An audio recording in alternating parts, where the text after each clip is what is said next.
The 1858 Bradford humbug poisoning was one of the worst accidents in Victorian history.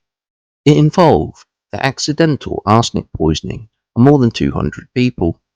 20 people died, and over 200 became seriously ill when sweets, accidentally made with arsenic, were sold from a market stall in Bradford, Yorkshire.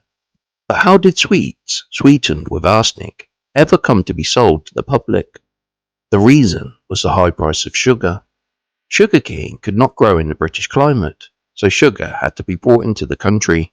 Sugar was used by the royal family as early as 1264, but it was not until the 14th century that sugar was in general use in Britain, a luxury affordable only by the super rich. It was sold at 2 shillings a pound, which is around £60 in today's money. Sugar was so valuable it was kept locked up.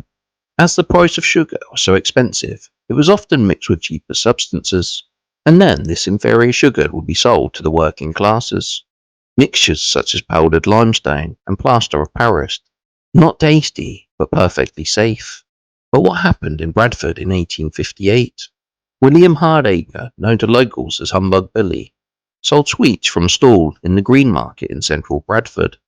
His supplier and maker of the sweets, in this case peppermint humbugs, used one of these cheap mixtures in his production of the sweets, which was supplied by a druggist in Shipley. Tragically, on this occasion, due to a mistake at the pharmacy, 12 pounds of arsenic trioxide were purchased, instead of the harmless daft. Daft was another name for the cheap products. Both of these were white powders. The arsenic trioxide was not properly labelled and stored alongside the daft, and so the confusion arose.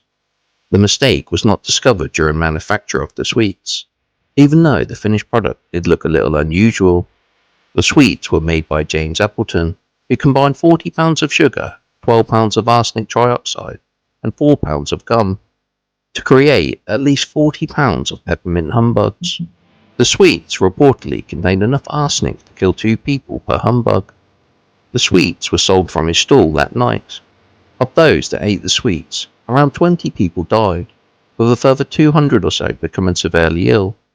All involved were subsequently charged with manslaughter, but none were convicted.